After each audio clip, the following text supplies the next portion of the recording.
이제 10장 부분을 하겠습니다. 이제 시간 관계상 이제 앞에서 설명드렸던 거하고 조금 예외로 할 텐데요. 전력계통의 계획과 운영, 뭐 계획이 어떻게 된다, 수요 상정이 어떻게 된다, 개발 계획이 어떻게 된다, 유통 설비 계획이 어떻게 된다, 운영을 어떻게 된다, 자동으로 하를 어떻게 해야 된다, 이런 부분을 설명을 드렸는데, 이거는 뭐 앞에서 설명을 간단하게 드렸기 때문에 여기서는 생략을 하겠습니다. 대신 중요한 건 뭐다? 수요 상정에 관련된 수요 관리 기법들, 그런 것들을 좀 아셔야 되고, 전력계통의 운영과 자동화를 하기 위한 부분들이 뭐가 되는지, 그런 내용들을 좀 보셔야 된다는 얘기입니다. 나머지 내용들에 대해서는 개통계획과 운영, 뭐였죠? 전력줄이하고 관계가 돼 있다는 얘기입니다. 이게 전부 다. 전반적인 부분을 계속 보고자 하는 얘기를 하는 얘기죠. 여기서는 EMS가 뭐죠? 에너지 매니지먼트 시스템. 에너지 관리 시스템이라는 얘기죠. 이걸 뭐, 어떻게 하고 있죠? 한전에서는 지금 전력거래소에서 다 관리를 하고 있습니다. 이 EMS 시스템이 어떻게 되는지, 그거에 대한 관리를 했을 때 어떤 기능들이 있는지를 이 안에서 설명을 하고 있는 겁니다. 그다음 페이지 537페이지 보시면요. 중간에 진한 내용이 나와 있습니다. 전원 개발 계획, 유통 설비 계획. 왜냐하면 개통 계획을 할 때는 이런 부분들. 개통이 어떻게 된다고요? 발전 설비, 수송 설비, 운영 설비. 이런 것들로 나눠진다고 그랬죠, 처음에. 여기 있는 게 유통 설비들이 바로 이런 운영 설비 등에 관련된 부분이라는 얘기죠. 발전에서 수송하게 한 게 뭐죠? 송전선로라든가 변전소라는 게 있고, 운영 설비는 뭐가 있죠? 변전소를 통해서 변압기를 통해 가지고 뭐가 있을까요? 네? 전동기라든가 여러 가지 그 설비들이 있을 거 아닙니까? 그런 식으로 이제 나눠져 있다는 얘기입니다. 그거는. 그게 이제 앞에서 1장, 개통계획 1장에서도 설명을 드렸고, 송배전공학에서 1장에서도 설명을 드렸던 게, 여러분들이 앞으로 뭐 어떤 걸 배우게 되시는지 설명을 했다는 얘기입니다. 자, 개통계획의 필요성. 왜? 전력개통계획이란 전원개발, 송변전, 배전계획을 포함한 설비계획을 말한다는 얘기죠. 이건 왜? 설비의 확충. 제가 저번에도 설명드렸죠. 7,854만 킬로와트가 올해 공급할 수 있는 발전 설비의 최대 용량입니다. 근데 지금 뭐 어떻게 되죠? 수요가 7,700만 킬로와트 정도로 예상이 되고 있습니다. 그럼 154만 킬로와트 정도밖에 여유가 없다는 얘기죠. 그럼 내년도에 또 부하 설비가 늘어나겠죠. 왜? 지금 올해 에어컨 안 산 사람들이 내년도 에어컨 또 살 거란 얘기죠. 부하 설비가 계속 늘어날 겁니다. 공장도 계속 지을 거고. 왜냐면 저희가 풍요화지다 보니까 이런 고부가 가치, 어떤 그 전력을 많이 사용하는 기기들을 점차 많이 사용하다 보니까 얘는 내년도에 가면은 8천만 킬로와트 이상의 어떤 그런 부분을 발전 설비를 확충을 해줘야 될 거 아닙니까? 그래서 이런 설비의 확충에 대해서 계획을 가지고 앞으로 나가겠다는 얘기입니다. 어떤 뭐 5개년 계획, 옛날 새마을 운동처럼 이 전력 설비를 옮겨가기 위한 5개년, 10개년, 20주년에 대한 계획을 가지고 계속 진행을 하고 있습니다. 그래서 발전 설비를 짓기 위해서 원자력 발전 짓는데 보통 10년 정도 걸리다 보니까 지금부터 막 그 이후의 단계를 가지고 지금 발전 설비를 확충하기 위해서 노력을 하고 있다는 얘기입니다. 그 외에 이제 신뢰도의 유지 향상이라든가 여러 가지 부분이 있다는 얘기입니다. 전력개통 계획의 필요성에서 보면은 어떻게 된다? 필요성에 보시면 여기는 확충계획, 계량계획, 선행계획 등이 필요하다. 이런 정도의 내용만 여러분들이 읽어보시면 됩니다. 왜 책에 내용이 나와 있으니까. 그래서 확충계획에는 뭐가 있고, 계량계획은 뭐가 있고, 선행계획은 뭐가 있다. 여기 책에 나와 있는 것처럼 538페이지 보시면 뭐가 있죠? 확충계획에는 전원개발, 수요증가, 개통증강 이런 식으로 나와 있다는 거죠. 전원이 자꾸 늘어나고 수요가 증가되고 전원이 개발되다 보니까 이런 확충계획이 필요하다는 얘기고, 계량하는 거는 뭐가 필요할까요? 여기 나와 있는 거 좀 계량하는 거니까 신뢰도를 향상을 해줘야 되겠죠. 지금 시스템이 불안정하니까 계량을 해줘야 되니까. 환경보전 대책, 환경에 대한 부분들이 요즘 얘기가 많이 나오다 보니까 기후변화 협약이라든가 CO2 저감에 대한 부분이라든가 여러 가지 부분들이 많이 나오죠. 그래서 어떤 물건을 하게 되면 여러분들이 몇 그루의 소나무를 절약하셨습니다. 철도 승차권을 타도 처음에는 2그루의 소나무를 절약하셨습니다. 이렇게 나왔습니다. CO2를 몇 cc만큼 절약하셨습니다. 이런 식으로 나온다는 얘기입니다. 선행계획, 미리 해야 되는 게 뭐가 있을까요? 용지도 사야 되겠죠. 발전소 부지를 사야 될 겁니다. 송전선을 지으려면 송전선 부지를 확충을 해야 되는데, 그러려면 재개발을 하듯이 어떤 부분을 해야 되는데, 문제는 어떤 철탑이 지나가는 길에 대해서 많이 반대를 하죠. 그것 때문에 KTX도 이렇게 지나가야 되는데 그쪽에 유적지가 있다고 해서 이렇게 막 지나가고 그런 게 하는 것처럼 마찬가지로 송전설비도 지나가다 보니까 이런 님비 현상 때문에 아니면 어떤 그 지역 사용자에 대한 어떤 그 요구에 의해 가지고 이쪽으로 못 가고 이쪽으로 이렇게 가는 경우가 생긴다는 얘기입니다. 그러면 이쪽에 부지 해놨다고도 이제 모르게 이제 부지를 야금야금 사는 거죠, 이제. 그렇게 해가지고 자기네들이 갈 수 있는 루트를 만들어 놓는다는 얘기입니다. 근데 그걸 이제 지중설비 쪽으로도 확충을 하기 위한 부분을 봐야 되고, 가공설비 쪽으로도 확충하는 부분을 봐야 됩니다. 지중설비는 땅 쪽으로 들어가니까 잘 모르니까 상관없는데, 가공설비는 눈에 보이니까 반대가 심하죠. 예? 이런 것들에 대한 것들을 선행계획에서 미리 해줘야 된다. 이런 내용이 나와 있는 겁니다. 그래서 용지의 선행 확보, 변전소 용지 치디앱, 지중선정설의 루트 확보, 뭐 이런 내용들이 나와 있다는 얘기입니다. 개통계획. 그러면 이제 여기서 나와 있는 개통계획의 내용과 순서. 개통계획. 어떻게 됐냐. 주요 상정을 한다는 얘기입니다. 수요를. 얼마나 수요가 늘어났는지. 아까 7,854에서 이게 7,700으로 계산하고 있는데 얼마나 늘어날지 상정해가지고 개통을 그만큼 발전량을 늘려야 되니까 수요를 상정하는데 그거를 어떻게 상정하냐? 장기적. 아까 5개년, 10개년, 20개년 이런 식으로 했듯이 단기적으로 해가지고 하고, 여기 또 미시적, 거시적 관점으로 이렇게 또 상정을 해야 된다는 얘기죠. 여기 나와 있는 게 최대 전력 상정, 판매 전력량 상정, 전체 상정, 지역별 상정. 이건 뭐냐? 수요를 상정하는데 전체적인 부분은 얼마만큼 늘어날 건지, 지역별로 얼마만큼 늘어날 건지. 그런 것들을 이제 보고 한다는 얘기입니다, 지금. 이게 수요 상정을 했으면, 그 다음에 개통계획에서는 수요 상정했으니까, 그 다음에 전원 개발을 해야 되겠죠. 전원 개발 계획. 이게 뭐냐? 발전기를 더 늘려야 된다는 얘기입니다, 이게. 개념은. 발전량을 늘려야 되니까 예비력, 최적전원 군원, 베스트 제너레이션 믹션. 예비력 같은 건 순동 예비력, 뭐 대기 예비력, 여유 예비력, 이런 식으로 하는 거죠. 왜? 여기 지금 7,854인데, 우리 작년에 9월 15일 날, 정전이 됐던 게 뭐 때문에 정전이 됐죠? 발전기가 이만큼 있는데, 예? 공급을 해줘야 되는데, 오버홀을 해줘야 되니까. 여름이 지났으니까, 피크가 지났으니까, 겨울에 또 피크를 대비해서 이만큼 발전기를 줄였습니다. 줄이다 보니까 우리가 발전할 수 있는 양은 이거밖에 없죠. 그러니까 이만큼 줄이고 발전량이 이만큼 남아있는 겁니다. 밑에 남아있다 보니까 예비력이 이제 줄어드는 거죠. 이게 지금 발전량이 실제로 이게 대비력이고, 발전기도 지금 죽어있는 게 정지를 안 했지만, 오버홀을 안 하기 위해서 정지를 안 했지만 죽여놓은 게 있을 거 아닙니까? 그럼 다시 이제 웜 스타트 있고, 콜드 스타트도 있다 보니까 빨리 순동 예비력, 여유 예비력, 대기 예비력, 이런 식으로 해가지고 나눠져 있다는 얘기죠. 그 예비력들에 대한 종류에 대해서는 여러분들이 자료를 찾아보셔야 됩니다. 여기서는 없으니까. 그래서 빨리 운동할 수 있는지, 여유를 가지고 있는 건지, 대기를 하고 있는 건지, 이런 내용들에 대해서 살펴보시면 된다는 얘기죠. 그래서 그때 예비력이 부족하기 때문에 그런 예비력들을 적정하게 넣기 위한 방법들을 여기서 산정을 해야 된다는 얘기죠. 그건 뭐냐? 원자력이나 화력발전이나 수력이냐, 가스터빈이냐, 이런 식으로 그 발전기의 종류에 따라서 예비력의 형태에 들어가는 형태가 틀려진다는 얘기입니다. 빨리 기동할 수 있는 거는 빨리 응동할 수 있는 예비력에 들어가겠죠. 천천히 응동하는 거는 한 번 발전기가 죽은 상태에서 가동을 하는 데는 12시간 이상의 시간이 흐릅니다. 왜? 4시간 정도 보일러를 떼가지고 적정한 온도에 스팀이 발생이 돼서 그거에 의해서 계속 압력을 조정을 해가지고 어느 정도 밸브가 되면 그때부터 투입을 하기 시작한다는 얘기입니다. 발전기는. 근데 수력 발전 같은 건 어떻게 되죠? 그런 게 없죠. 물만 내려가면 바로 발전이 되니까. 그런 것들은 이제 틀려진다는 얘기예요. 가스터빈 같은 거 어떻게 되죠? 복합발전, 열병합발전 이런 것들도 다 틀려지죠. 가스터빈 같은 건 가스터빈을 바로 돌려줄 수가 있다는 얘기입니다. 그렇기 때문에 응동 예비력이 빠르죠. 그런 것들도 이런 수력하고 같은 예비력에 들어가겠죠, 내용이. 양수발전 어떻게 될까요? 물을 양수했다가, 남는 물을 양수했다가 피크 때 쓰면 되니까. 근데 이제 양수발전이 많이 안 쓰여지는 게 운영비용이 비쌉니다, 이게. 물을 펌프로 올리고 하는 것들이 이제 화력발전으로 기존에 떼는 것보다 운영비용이 비싸다 보니까 저희들이 잘 타용을 안 하는 겁니다. 경제성 때문에. 근데 경제성하고 상관없이 피크가 됐을 때는 투입한다는 얘기입니다. 전력거래에서 EMS에서는 이런 것들을 적정하게 판단을 해가지고 수요를 예측을 해가지고 발전기를 기동하고 감독하고 아니면 이런 피크 때 어떤 발전기를 투입을 시킬 건지 그런 것들을 전력거래소에서 다 지령을 내린다는 얘기입니다.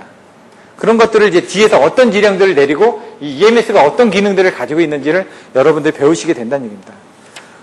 요건 전원개발계획은 10-3장이고요. 수요상정은 10-2장이고요. 그 다음에 여기 책에 보시면 539페이지에 유통설비계획 나오죠.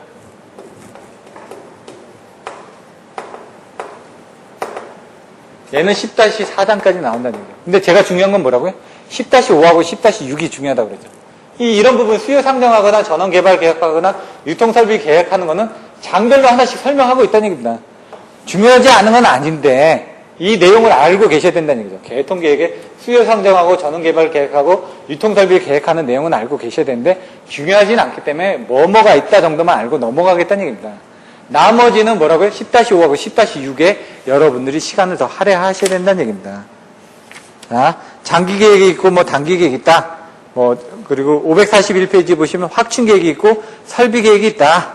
확충계획에 대해서는 수요상정이 전제가 되고 전원개발계획이라든가 설비계획 등이 있다. 공급신뢰도 뭐라고요? 전력의 품질을 나타내기 위해서 정전이 되지 않게끔 하기 위해서 이 공급신뢰도 중요합니다. 주파수 절대값, 전압의 절대값, 정전의 빈도, 전압 품질에 관련된 부분들 내용이 나왔으니까 3조를 하시면 될 것 같고요. 중요한 게 뭐예요? 10-2장 542페이지 전력 수요 상정에 대해서는 뭐라고요? 아까 얘기할 때 장기, 단기 나오죠 여기. 제가 미리 설명드린 겁니다 여기서. 장기적인 수요 상정하고 단기적인 수요 상정이 있고 장기적인 수요 상정은 미시적인 방법하고 거시적인 방법이 있다. 예? 이게 그냥 GMP에 관련돼서 이제 거시적인 방법이 이제 GMP에 대해서 이제 하는 부분이고 얘는 용도별로 나눠가지고 하는 부분이다. 이런 정도만 보시면 됩니다. 한 번씩 읽어보십시오. 용도별, 업종별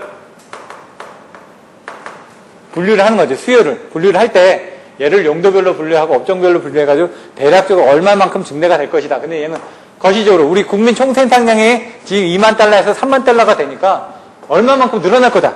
전체적인 양이. 얘는 다 쪼개가지고 분류하는 겁니다. 발전기가 얼마나 늘어날 거고 에어컨이 얼마나 늘어날 거고 제조 설비가 얼마나큼 늘어날 거니까 전체적으로 용도가 얼마나큼 늘어날 거다. 근데 얘는 그게 아니라 거시적으로 봐가지고 우리가 GNP가 2만 달러인데 3만 달러가 되면은 지금 왜냐면 1만 달러 할 때 얼마만큼 썼으니까 2만 달러 할 때 쓰면은 3만 달러 할 때는 얼마만큼 쓸 것이다. 연도별로 GNP를 상중을 해가지고 한다는 얘기입니다. 거시적인 방법은. 이런 식으로 이제 본다 정도만 여러분이 보시면 됩니다. 10-3, 544페이지 전원개발계획. 여기서 보시면은 545페이지의 최적 전원 구성, 베스트 제너레이션 맥스트라는 이 부분이 시험 문제에 나옵니다. 요거는 이제 관연도 문제 있기 때문에 여러분들이 살펴보시면 되는데 경제성을 추가한 겁니다. 이거는 경제성. 경제부하 배분하고 유사하다는 얘기입니다. 그게 어떻게 되냐? 546페이지 보시면 이제 최적 전원 구성을 하기 위해서는 어떻게 됩니까? 첫 번째 기저부하, 첨두부하, 중간부하로 나눠진다는 얘기죠. 왜? 요 부하의 특성에 따라서 기저부하를 뭐로 공급할 건지, 중간부하를 뭐로 공급할 건지, 첨두부하를 뭐로 공급할 건지 최적적으로 전원을 구성을 한다는 얘기죠. 여기는 원자력, 여기는 뭐라? 화력, 여기는 수력, 양수, 가스터빈 이런 식으로 이제 맞춰 놓는다는 얘기입니다. 거기에 대해서. 그래서 여기 보시면 중간에 가령 기저부하용 공급력으로는 발전 코스트도 싸고 공급 안정성이 우수한 원자력 발전이나 석탄 화력이 소망스러우며 그게 유용하다는 얘기입니다. 두 번째, 첨두부하용 공급력으로는 수요 변동에 대응해서 발전량을 탄력적으로 조정할 수 있는 가스터빈이라든가 양수 발전이 적당하다. 그러면 중간부하 같은 건 또 화력 발전이 또 되겠죠. 예? 그런 내용들이 나온다는 얘기입니다. 그래서 이걸 전원의 최적 조합을 목표로 해가지고 하는 게 바로 최적 전원 구성이다.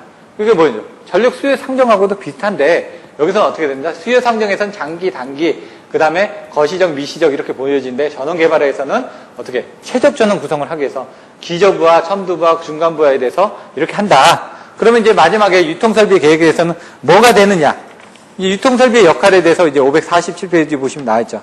전력을 부하 지점까지 수송하기 위한 유통설비 계획, 수송하기 위한 부분이라는 얘기죠, 아까.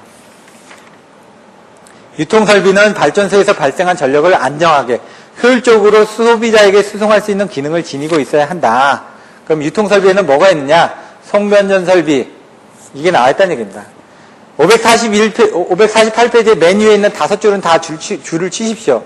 대량 수송, 분산 및 분배 기능의 조합으로 볼 수 있다. 전력계통의 유통설비란 발변전소 사이를 서로 연결해서 전력을 수송하기 위한 송전설비. 예, 송전설비 나왔죠?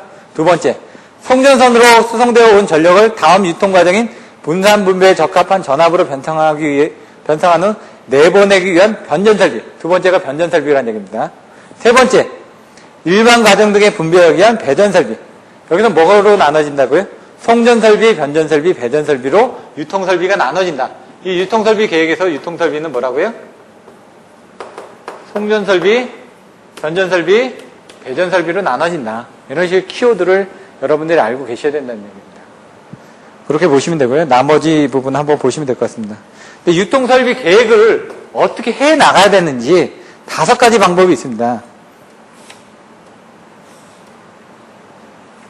뭐 앞으로의 계획 수립 뭐 이렇게 나와있네. 뭐 5가지씩 나왔는데 이거 한번 보시면은 앞으로 개통 수립 여건에선 지역 간에 대한 융통 전력이 급증이 된다. 그래서 유통 설비들을 계획을 해야 된다. 개통 특성이 악화가 된다. 전력 품질 향상의 욕구가 증가가 된다. 사업 추진에는 장기간의 시간이 소요된다.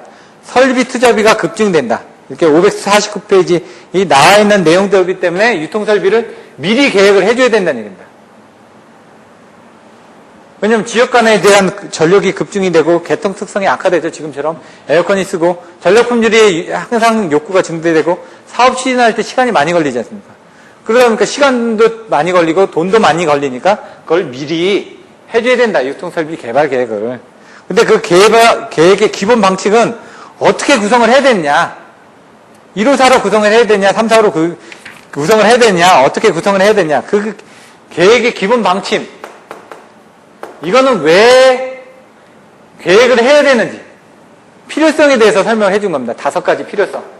예? 그러면 기본 방침에서는 어떤 식으로 계획을 해주는 게 좋을지 6가지로 설명하고 있습니다. 어떤 식으로?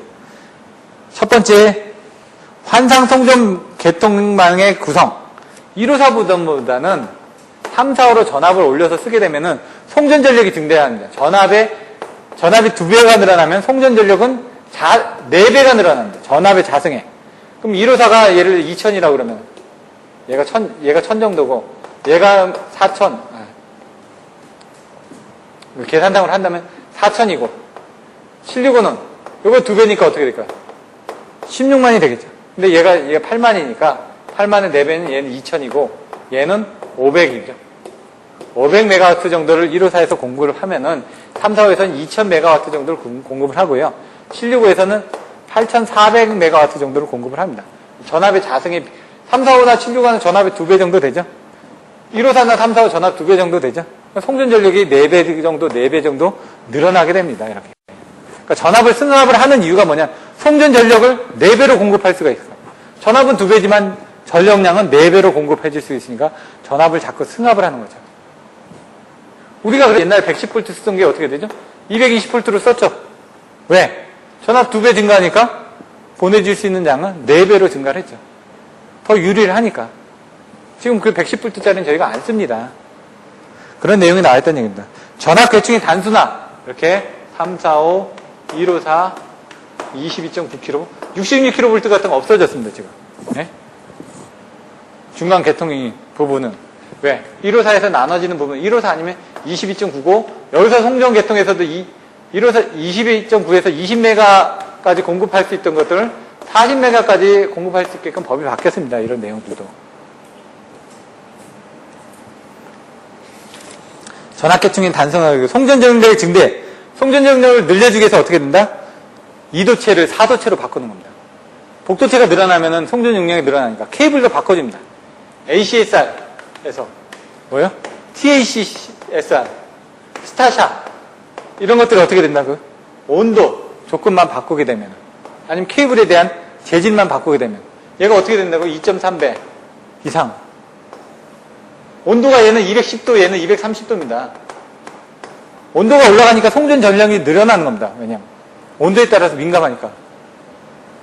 왜 간성계통용은 202 복도체라고 4복도체로 하고 4복도체로 이렇게 하죠. 4개로. 이런 것들 나오면 뭐냐? 전선의 진동과 대체, 아머로드, 토셔널 램프 뭐 이런 것들, 아톡스, 대토로 제가 외우라고 그랬죠? 아머로드, 스톡브리지 댐퍼, 아톡스, 스페이스 댐퍼, 게이트 댐퍼, 토셔널 댐퍼 이런 식으로 이제 외우시라고요. 나중에 전선의 진동과 대책에서 이런 부분을 여러분들이 자꾸 연관을 해가지고 배우시는데 이런 키워드가 바로 나오지 않으면은 나중에 그 답안을 못 쓴다고 제가 말씀드렸죠. 그래서 이 키워드에 대한 반복 부분은 다음 과정에서 제가 계속 반복을 해드릴 겁니다. 그래서 그 문제가 나오면 여러분들 키워드가 나오게끔. 그 다음에 조상 설비 증대를 하고, 변전소 설비 용량 증대하고, 설비의 지중함에 옥내화를 하고, 그건 한번 읽어보시면 될 것 같습니다. 10-5, 전력계통의 운영. 이 부분 중요하다고 그랬죠. 5하고 6이. 예? 시간이 많이 했기 때문에 빨리빨리 넘어가겠습니다. 여기도 10-5도. 551페이지에 보시면, 551페이지에서 뭐가 나왔죠? 개통 운영의 목적, 고품질, 품질에 관련된 부분이 나왔다는 얘기입니다. 두 번째, 일순간의 정전도 없이. 세 번째, 저렴한 가격으로 수용가에 공급하기 위한. 1번에 보시면은 고품질, 규정주파수, 규정진압 이게 PF 컨트롤, QV 컨트롤이라는 얘기입니다. 두 번째, 일순간의 정전도 없이. 이건 예방제어, 복구제어를 하라는 얘기입니다, 지금.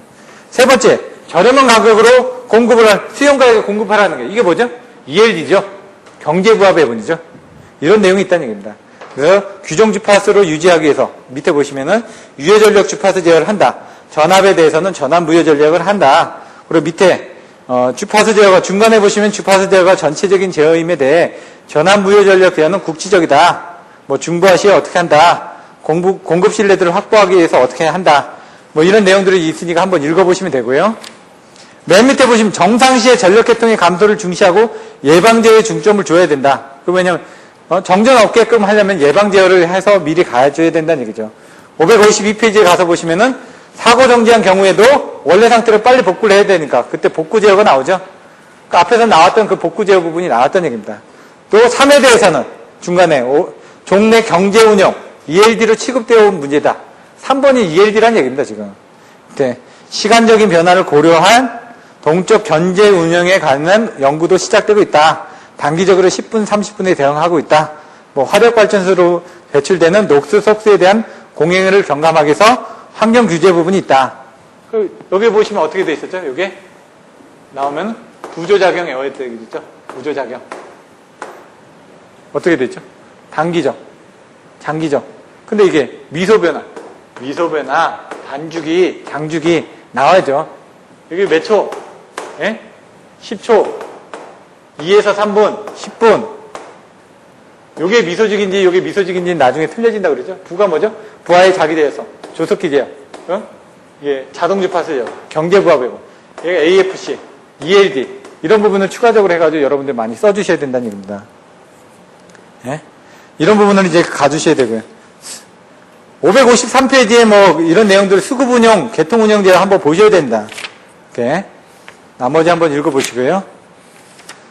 557페이지 기저공급력, 중간공급력, 첨두공급력 나오죠. 아까 설명드렸던 기저부하, 첨두부하, 공급부하 그 내용하고 똑같은 겁니다. 그런 부분 한번 살펴보시면 되고요.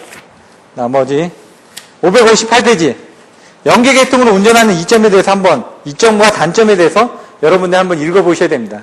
1부터 7까지 한번 읽어보시고요. 다음에 559페이지 1부터 3까지 예? 그 부분도 한번 읽어보십시오. 559페이지 맨 위에 단점 1부터 3까지 읽어보시고요. 그 다음에 중앙급전지령서, 개통급전지령서가 559페이지 밑에 나옵니다. 그 부분은 다 읽어보셔야 됩니다. 쭉. 561페이지 운영제의 분류. 이 표는 외워주셔야 됩니다. 경제성 추구가 어떻게 되죠? 경제성. 경제부하 부분이니까 ELD가 나오죠. 품질 유지니까 AFC나 VQC가 나오죠. 신뢰성 확보, 신뢰도 제어니까 세사죠. 예? 시큐리티 컨트롤 나오죠. 세사가 나오면 어떻게 된다? 예방 제어, 복구 제어, 그 다음에 긴급 제어가 나온다고 그랬죠. 예급복. 예? 예급복으로 외우라고 그랬죠, 제가. 예방 제어, 복구 제어, 긴급 제어, 그게 제어 동작에서 나온다는 얘기죠. 얘는 전압을 목표로 하고, 얘는 주파수를 목표로 하고, 옆에 이렇게 표를 이제 외워주셔야 된다는 얘기입니다, 이거는. 앞에서 설명드렸던 거니까. 넘어가고요. 개통 운영의 자동화. 이거 저번에 한번 설명드렸는데 간단하게만 정리해드리면요. 563페이지에 신뢰도의 확보, 전력 품질의 확보, 경제성의 확보가 있습니다. 1번 부하주파수 제어. 이거 단독계통 AFC, LFC 다 설명드렸죠? 이 부조작용인 거 설명드렸던 이 내용들. 그래서 이건 다 읽어보셔야 됩니다. 그리고 564페이지에 경제부합배분 ELD 나오죠? 저번주에 한번 설명드렸던 거. ELD 부분에 대해서 자동발전 제어는 뭐냐? AFC하고 ELD를 같이 더하면은 얘는 AGC, 자동발전 제어다. 얘는 직병배분,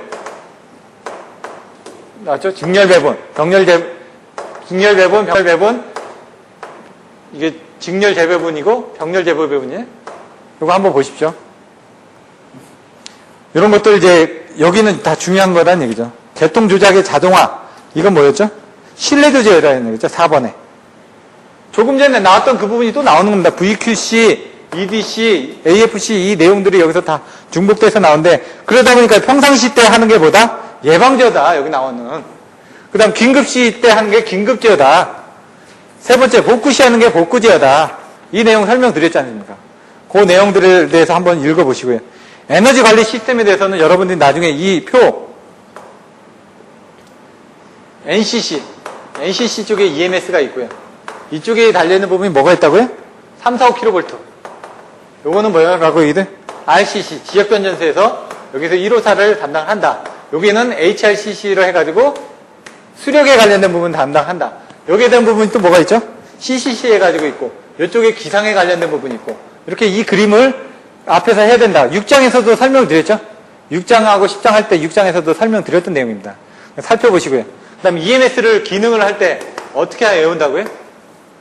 기, 개, 발, 급, 안, 자, 원 이렇게 외우라고요. 그렇게 외우시면 되죠. 기 뭐냐? 기본 기능. 개, 계획 및 운영 기능.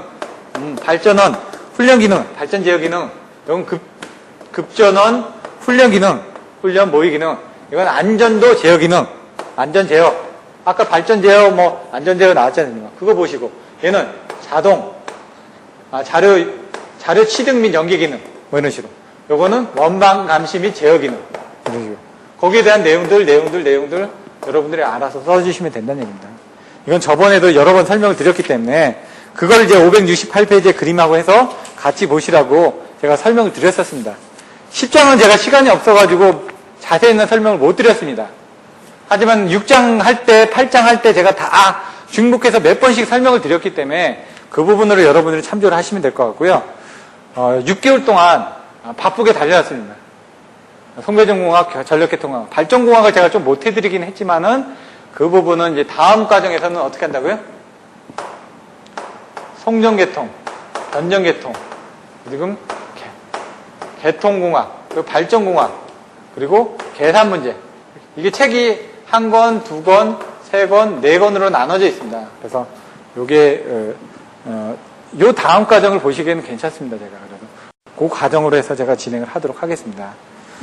다음 주에 시험 잘 보시고요. 제 다음 과정은 이제 8월 25일 정도 개강을 할 예정입니다. 8월 25일 날.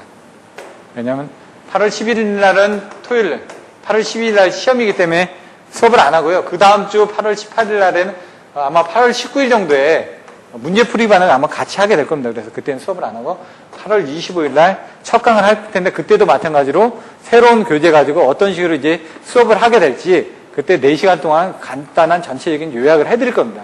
그 전에 해드렸던 것처럼. 그렇게 요약을 해드리고 나서 그 다음 주부터 이제 차근차근히 각 책에 대한 내용들을 또 설명을 드리도록 하겠습니다. 6개월 동안 고생 많으셨고요. 시험 잘 보시고 다다음 주에 뵙도록 하겠습니다. 감사합니다.